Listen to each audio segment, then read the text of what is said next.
Great. So hi, as Megan said, my name's Christian. I use they, them pronouns, and I'm going to be talking about a new Julia package for creating data-driven spectral models. So the ability of EPRV surveys to detect small planets is increasingly limited by our ability to separate true Doppler shifts from spurious apparent Doppler shifts caused by spectral variability.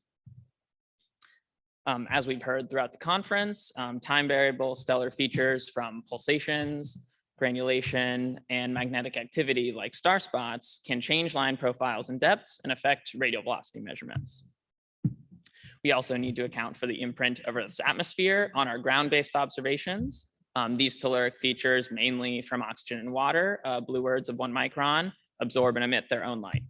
And their column densities change between observations, varying the amount of transmission. So if ignored, as we saw, these telluric features introduce systematic noise across stellar features and cause large apparent RV signals. Of course, this isn't a new problem, and many avenues have been explored to mitigate this issue. For example, you could mask parts of the spectrum with tellurics, like Serval or SPART, although you lose some information content. You can use telluric standard observations, although that can be expensive in terms of observation time. You can also use a priori kind of telluric models with line databases like MilletFit or the talk we just saw. Or finally, you could also use information in the data itself to simultaneously model telluric and stellar features like Wobble or Urara. So the idea for this project was to extend and tweak the implementation of the core ideas in Wobble to create a method that isn't limited to the having time variability in the telluric spectrum, but also includes stellar variability and instrumental effects. So these joint modeling methods rely on the fact that we can separate the telluric spectrum from the stellar spectrum using the Doppler shifting that we get just from repeatedly observing the star at different parts of Earth's orbit, as is kind of shown here in these simulated spectral observations. So to perform this joint modeling, we built stellar spectra observation fitting, SSOF, or SOOF, kind of pronounced like souffle. SOOF is I named it after my friend, but SOOF is an open source software package for measuring radial velocities and creating data-driven log linear models for the telluric transmission and stellar spectrum. So we modeled the 1D spectrum from each order measured by EPRV spectrographs at each time as the multiplication of a stellar spectrum shifted by an RV with a telluric spectrum. And then this combined spectrum is further multiplied by an instrumental kernel matrix, which approximates the convolution with the instrumental LSF. Both the telluric spectra and stellar spectra are modeled as a template spectrum mu, which encodes kind of the average behavior, modified at each time by a log linear model of feature vectors, W, which control where the spectrum should vary, and scores, S, which control how much it should vary at each time. So we slowly build up the SOOF model component by component using only the observed spectra for a given star, starting with a stellar template. And then we add model complexity with a telluric template and telluric and stellar feature vectors and choose the best model based on an information criterion. We then take that model and encourage both sparsity and smoothness with several forms of regularization, including a fast of order n GP regularization term, which significantly reduces overfitting and improves the final RV measurement precision. We tested SOOF with NUID observations. NUID is a highly stabilized, fiber-fed, high-resolution optical spectrograph on the 3.5 meter wind telescope at Kitt Peak.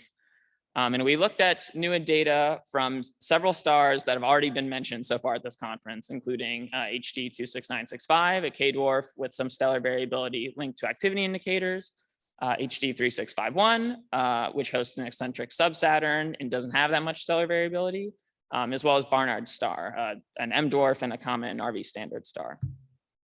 So first we'll look at 26965. In many of the slides in this section, we'll kind of be showing plots like this, which show the SOOF model output in normalized flux as a function of wavelength. The template vectors will be shown at the top, like the blue telluric template and gray stellar template there. And the found feature vectors will be on the bottom, like the one in orange there. So this SOOF model was trained on an order of data around 500 nanometers, and it shows our ability to identify and characterize small telluric variations in the spectrum. This GIF or GIF, whatever, shows the SOOF model output over time for a small portion of spectrum around 503 nanometers. Without any help from synthetic telluric models or line lists, we can find sub-percent telluric variability, as you can see in that small line on the left. In other parts of the spectrum, SOOF was able to identify and cleanly separate the two primary forms of telluric variability that we expect in the NUID data from oxygen and water. Again, the templates are shown up at the top and the feature vectors are shown with an offset below. So here SOOF found two significant feature vectors shown in orange and green. The orange feature vector is very similar to a simulated oxygen spectrum, which is shown directly below in pink.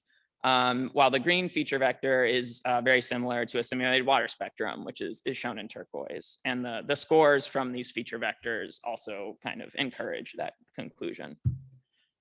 So SOOF is also able to identify stellar variability in multiple parts of the spectrum. Here, the variation in the cores of calcium H and K lines, the two deep lines highlighted with the arrows, is clearly identified in the yellow feature vector. And scores corresponding, and another example of more subtle variation in the magnesium triplet and some iron lines was found in the pink feature vector on the right.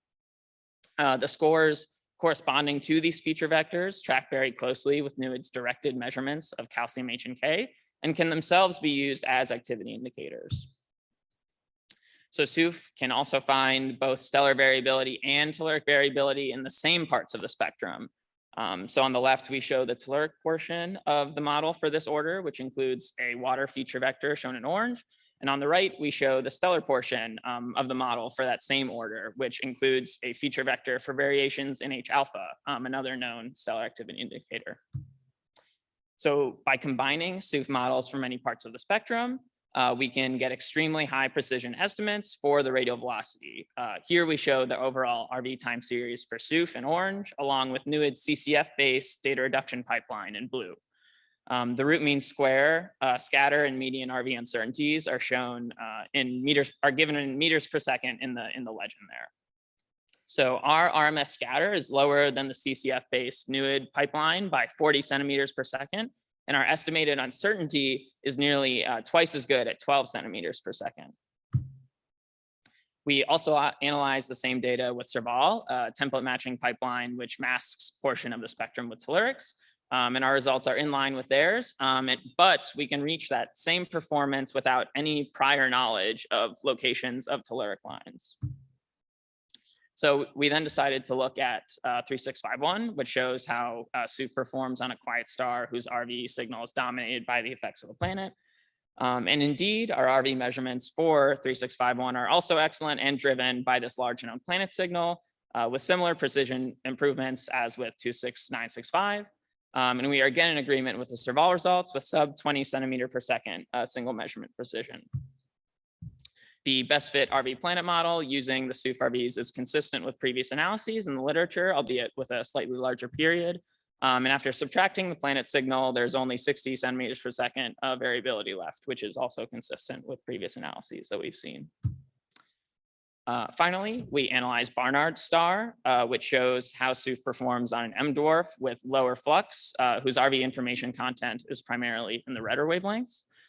So SOOF, even in this regime, can still find and separate stellar and telluric variability in the same part of the spectrum, even with 4 times lower signal to noise than 26965. And just like 26965, in this part of the spectrum, we found water variability in the telluric model on the left and H alpha variability in the stellar model on the right, along with some variation, correlated variation in a nearby deep calcium 1 line. Both SOOF and Serval's RV measurements for Barnard's star have slightly lower RMS scatter than the NUID pipeline, but nearly 7 times higher precision. And this discrepancy is largely due to the fact that a default CCF mask for NUID's DRP does not use a significant portion of the Doppler information content available, as Chad mentioned earlier. So from all of these stars, we've demonstrated that using only high resolution 1D spectra and critically without the input of synthetic spectra or line lists, SOOF can recover EPRV measurements with state-of-the-art precision and accuracy, produce data-driven models for the deconvolved time-varying telluric transmission and stellar spectrum. These models provide a powerful way to generate realistic synthetic data sets, including stellar spectra and telluric transmission with arbitrary RV signals like the toy model I showed earlier. And these can be used to evaluate SOOF or other EPRV pipelines or other stellar variability modeling tools. SOOF is also effective on multiple spectral types with or without the presence of a planet and with various levels of known stellar variability. I'll just finish out with some improvements that some obvious improvements you could look towards. So we know lots of things about tellurics. We don't have to learn them from scratch. And so you could definitely get some improvement by incorporating the knowledge that we already have. In addition, we've already applied this tool to express data, and it's designed in a fairly instrument agnostic way. But we haven't actually, done the groundwork to apply it to other instruments. But it shouldn't be that hard. And then finally, kind of maybe the most interesting thing for my advisor is that we want to kind of automatically bake this pipeline into NUID's kind of ongoing observations and kind of build it in a way such that it can get just one more spectra and not have to redo the entire analysis, kind of seeing everything all at once, right? That's not in principle impossible. So with that, I'll leave my conclusion slide back up and take questions.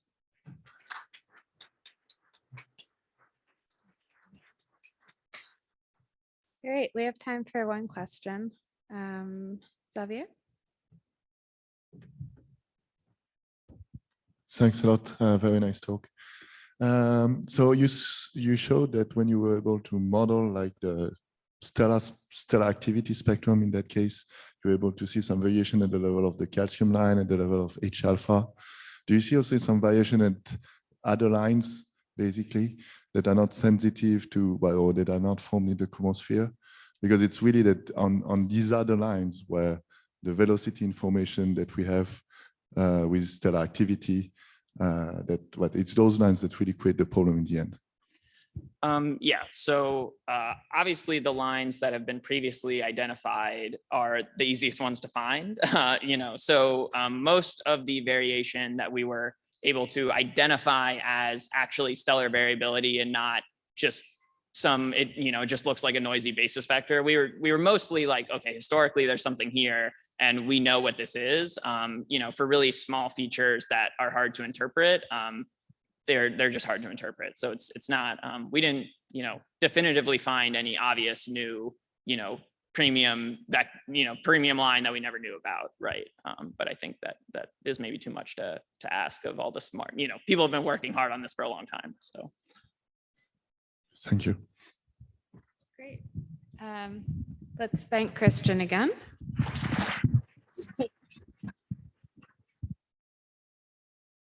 Any further questions for anyone can be directed in the Slack. And let's finally thank all of the speakers from this session.